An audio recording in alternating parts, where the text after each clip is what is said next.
Hi everyone, this is National Master Oyanga Bayamba. Today I'm going to show you one of my games I played, and this game I will try to make an emphasis on the importance of tempo in chess. Tempo means the time in chess, so how do you use tempo to gain initiative in attacking positions? So I was playing against the national woman grandmaster who's rated about 2300 USCF. So she was a very strong player. I was playing as white here. And I see 6 bishop c4. The first video I showed you was 2 knights defense. My opponent played a knight f6, if you remember. But another popular move black can play here is to play bishop to c5.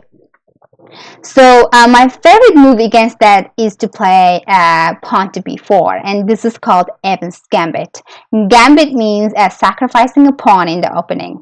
The reason I played this gambit is because the great players played it, like Bobby Fischer, Garry Kasparov, and I studied their game and liked their positions they were having.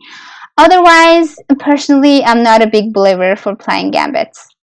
Anyways, she accepted my gambit, and then I played to c3, and that's the idea of playing Evans' gambit, is to gain immediate tempo on the bishop. So gaining a tempo basically means that you're forcing black to do something that, otherwise black can do something useful, develop a knight and castle or something. But here, bishop's under attack, so she needs to handle that. Bishop can go to either a5, c5, or e7, but the main move is to go to a5, which she chose to play, and played to d4, immediate control over the center. And see, really quick, white gains the center, and then pieces can mobilize in different diagonals.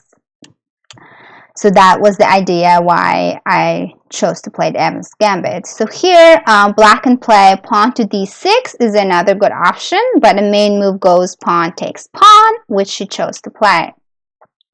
So here, white's main idea is now to utilize these open diagonals for their pieces to put immediate pressure on black's position. Otherwise, if white plays really slowly, not threatening much, then black will just develop and castle and will have extra pawn.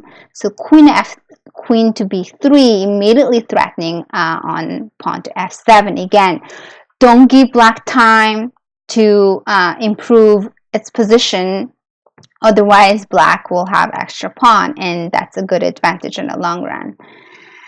f7 is under attack. Black chose to play queen e7 or queen f6. I believe she played queen to f6, and then white immediately castles. So make sure the king is safe before everything opens up, especially when center opens up. Then I don't want my king sitting in the middle of the board wide open. So castling and then connecting the rooks is always a good idea. Here, black played bishop to b6. So she's relocating the bishop in a better diagonal, because on bishop on a5, we're pinning when king was in e1, but now the bishop is no longer doing anything much. And also, it clears the square for the knight. Maybe the knight can go to a5 to forking the queen and the bishop, if black wants to. So here, again, don't lose any time. Every single move has to threaten something. Otherwise, black is down a pawn. So here I chose to play pawn to a5, e5. It's not good to take it, because after knight takes knight, queen takes knight, and f7 is hanging. I can just take. King has to move now, which means king can castle the rest of the game, and it can be a very dangerous position. So black chose to play queen g6, just stay defending f7 pawn. Here I chose pawn takes pawn to just strengthen my center, and these two pawns are just monsters in the center of the board, controlling a lot of good squares from black's piece. So she decided to get rid of my monster center and take on d4. That attacks my queen and the knight. I better capture, and then bishop captures. So she gained another pawn, but the problem, the cost of doing that is now black hasn't been completing her development. The knight and the bishop and king hasn't been castled, the rooks hasn't been connected. Otherwise, black now has extra 2 pawns. So this bishop's attacking my rook. Since I don't have immediate, checkmating ideas, I can't really afford losing my rook. So I played the knight c3. And if bishop takes my knight, that's not a good idea for black because the bishop is the only active piece this black has. Why get rid of your best piece for, my knight who just developed?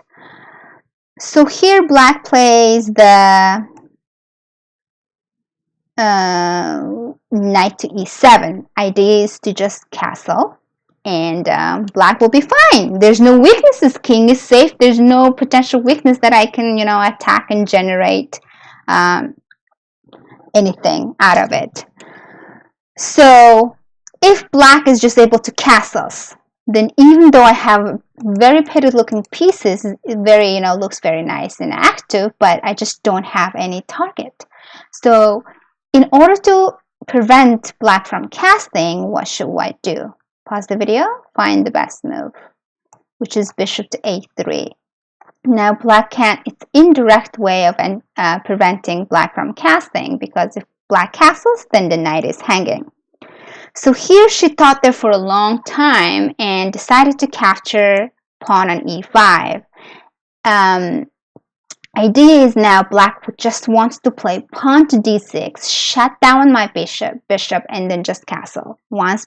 If black can achieve that goal, black is golden. But that's one move away from, black reaches her goal. But I need to make sure that doesn't happen.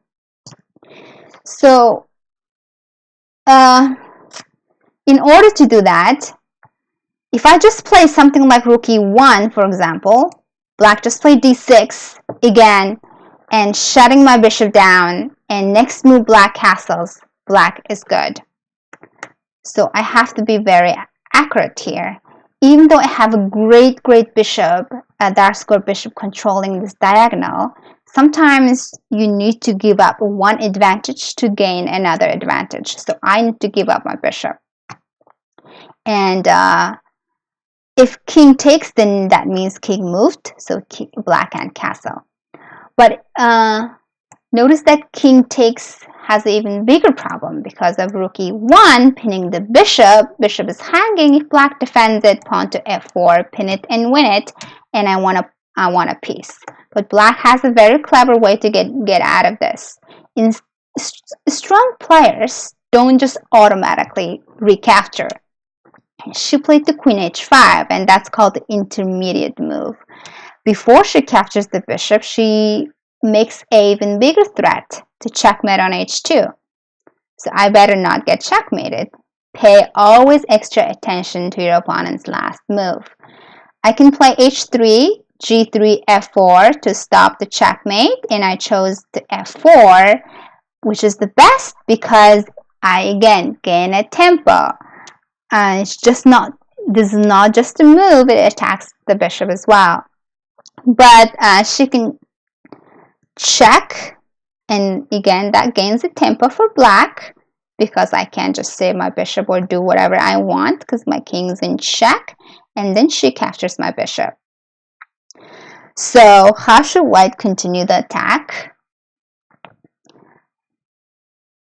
King's in wide open e-file, and remember, rook loves to go to the open file. So I'm going to use my a rook to check on e1.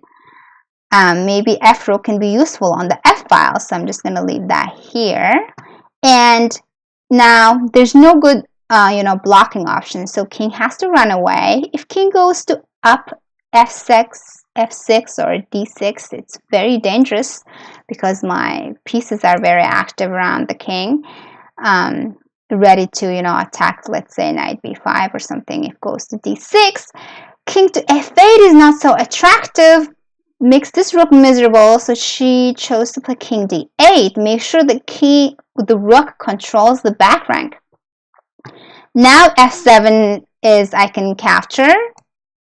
Okay, now the the queen is under attack. Look, the black is still up a pawn, but the problem is this development here.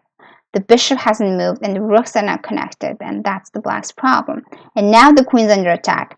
Black can go to f5, c5, or a5. Computer suggested f5 is the best move, but she made the one inaccurate move in this game, which is queen a5, and that costed her the game. Go ahead, pause the video, find the best move here. And then knight b5. Again, that move gains a tempo again on the bishop, which is hanging. So black defends the bishop. Again, pause the video, find the winning move for white. So I wanted to play something like queen e3 and then check on e8, rook takes, checkmate. I want to create a checkmate like that.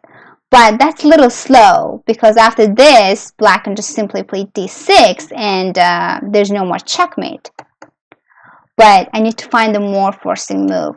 So again, I wanted to checkmate in the back rank, but the rook is defending. So all I had to do is disconnect the rook to defending the back rank, which called for bishop to g8. And this is a forced win for white. Unfortunately, black don't have anything to prevent the checkmate. I'm going to show you now.